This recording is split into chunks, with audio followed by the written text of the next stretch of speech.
Groundbreaking for the new Riley County EMS headquarters facility took place Monday. The new $11.7 million facility will be paid for through federal American Rescue Plan Act funds, which were awarded to the county during the pandemic. EMS Director David Adams says the new facility will be adjacent to the current one.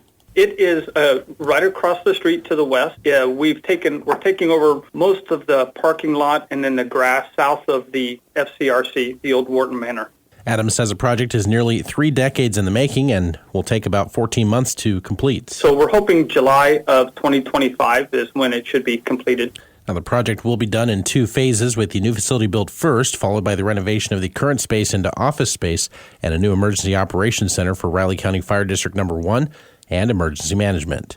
Authorities are investigating a shooting in Manhattan that left 1 person injured Tuesday. The Riley County Police Department says officers were called out to a shooting at the district apartments near College Avenue and Claflin Road at around 12:20 yesterday morning. A 20-year-old woman was found with a single gunshot wound to her abdomen. Her condition is currently unknown after she was transported via air ambulance to Stormont Vale Hospital in Topeka. A witness nearby tells K-Man they heard 2 shots back-to-back and heard a car speeding off. Police are seeking anyone with information to call Crime Stoppers. Riley County Police are also investigating a case of animal cruelty after a cat was found shot by an arrow over the weekend in rural Riley County. The report was filed Monday afternoon in the 6,000 block of Tuttle Terrace.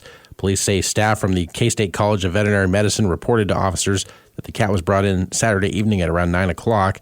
Veterinarians aided the feline, who has made a recovery and is now being housed in the animal shelter. Police have so far not identified any potential suspects. A new police chief has been appointed in Junction City.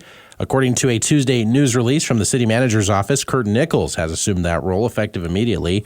The 33-year veteran of the JCPD has served as captain of operations for the past 4 years. He was also interim police chief for 4 months in late 2019.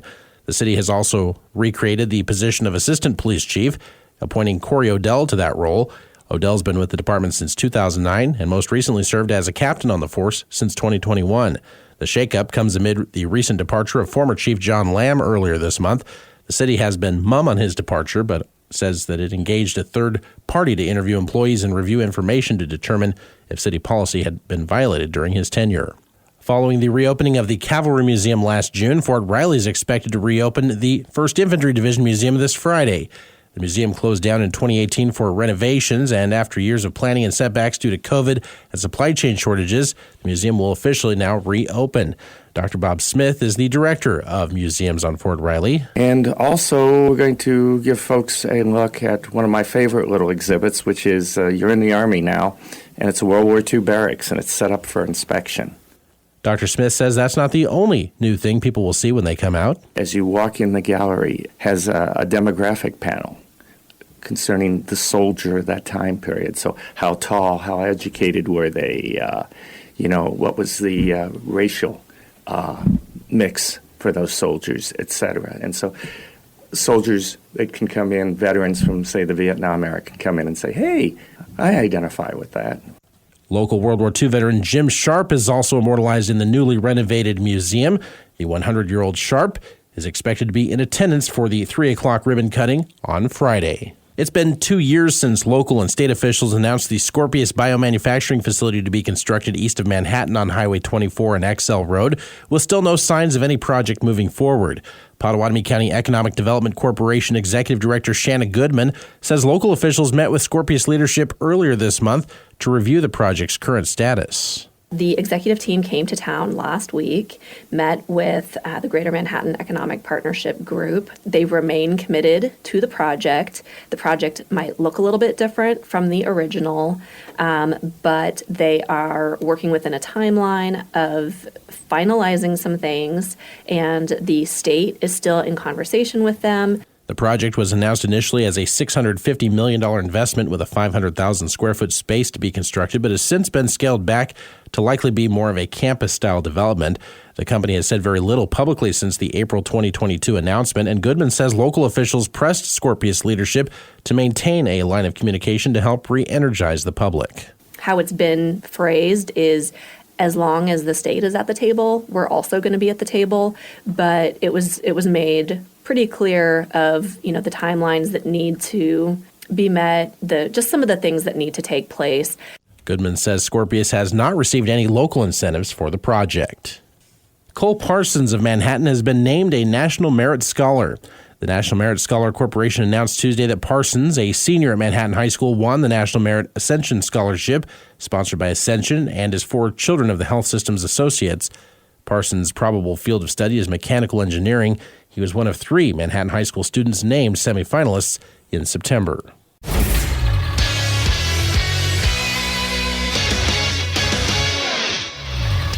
Good morning, I'm Troy Coverdale with your sports headlines as KMAN's morning news continues. K-State used a 4-run third inning last night to hand Omaha a 6-4 defeat at Toynton Family Stadium. Matt Walters was on the call and filed this report. Even when you don't play your best baseball and you're able to get out of a game with a victory, that's ultimately what matters most, and that was the case last night at Toynton Family Stadium as the Cats struggled to get by Omaha. K-State won it 6-4 despite not scoring after the third inning. Omaha would jump out 2-0 right away in the first. K-State would answer with 2 of their own. Omaha would get a run in the second, and then K-State put a 4 spot up in the bottom half of the third inning. The Wildcats would bat 10 men in that frame, and while the Wildcats only had 8 hits last night, K-State did what it had to in that inning. The Wildcats, as I mentioned, wouldn't score the rest of the way, but got good pitching last night, especially out of the bullpen from the likes of Blake Dean and Tyson Neighbors. Those guys went 3 innings, did not allow a run, and struck out 3 as Neighbors wound up picking up save number 3 of the year. J.J. Slack in relief got the win for Kansas State. The Cats are now 25-15, 10 games above 500, and they set their sights on a trip to Fort Worth to take on TCU. The Horned Frogs and the Cats get after it starting on Friday night. Pre-game coverage at 6 with the first pitch at 6:30 live from Lupton Stadium. Again, last night's final here in Manhattan. K-State 6, Omaha 4. I'm Matt Walters, News Radio KMAN. In high school baseball, Rock Creek swept the doubleheader with Riley County yesterday, 11-0 and 12-0. In high school softball, Rock Creek won a pair from Riley County, 11-4 and 16-0. Wamego split with Silver Lake, winning the opener 6-0, then falling 13-6 in the second game, just the second loss of the season for the Red Raiders. High school soccer, Manhattan winning its 4th time in the last 5 matches by shutting out Wichita's Trinity Academy 4-0. Bobby Witt Jr. delivered the go-ahead double in the 5th inning for the Royals after a costly error by Blue Jays first baseman Vlad Guerrero Jr., and the Royals bullpen then shut Toronto down the rest of the way to give KC a 3-2 win. Adam Frazier was caught in a rundown between third and home for the second out of the 5th inning, but he stayed alive long enough for Michael Massey to get into scoring position. Moments later, Guerrero allowed the throw for what should have been the final out of an inning go right past him. Make something happen. That's a freak play. Kiner Fleffa made a really good play to get to that ball, and then Vladdy dropped it. I mean, you're not going to count on that happening often, but we keep the ball in play, and then after that, Izzy's running, Michael gets him first to third, and Bobby comes up with the big hit. Matt Quatraro turning to his bullpen as Chris Stratton minimized the damage when he inherited a bases-loaded jam from Michael Waka in the 5th. He also took care of the 6th before John Schreiber handled the 7th. James MacArthur breezed through the 8th before locking it down in the 9th after a single by George Springer went for naught. Same 2 teams tonight with coverage beginning at 6 on News Radio KMAN. Old friend alert this morning, 2-time All-Star pitcher Johnny Cueto has agreed to a minor league contract with the Texas Rangers, the organization where he has a connection with the big league team's manager and GM. The 38-year-old last year was just 1-4 with a 6.02 ERA in 13 games as he was on the injured list more than 3 months with a biceps injury. Cueto's latest All-Star season was 2016 when he went 18-5 with a 2.79 ERA for the Giants, and manager Bruce Bochy, who's in his 2nd season in Texas. That was a year after Cueto was a trade deadline acquisition by Kansas City and part of the Royals World Series championship. On that pitching staff, the now general manager of the Rangers, Chris Young. Multiple sources noted the slate for the coming basketball season's Big East Big 12 battle has been set, with K-State's men's hoops team set to visit St. John's. That leaves open the possibility the Cats and Johnnies could play at Madison Square Garden, where St. John's holds a portion of its schedule each year. Other highlights are Baylor at UConn in a matchup of programs who have won titles since 2020, and Kansas will visit Creighton. The U.S. Figure Skating Championships in 2026 will be held in Wichita.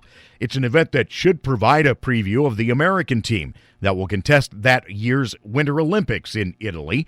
The governing body announced its calendar of domestically held international events on Tuesday, and those championships will run at Intrust Bank Arena in Wichita from January 20th through the 26th of 2026. Coming up tonight, Royals baseball. As the Royals and Toronto continue their stint at Kauffman Stadium, our coverage to get underway at 6. First pitch is at 6:40. The Game this afternoon at 4 on News Radio KMAN.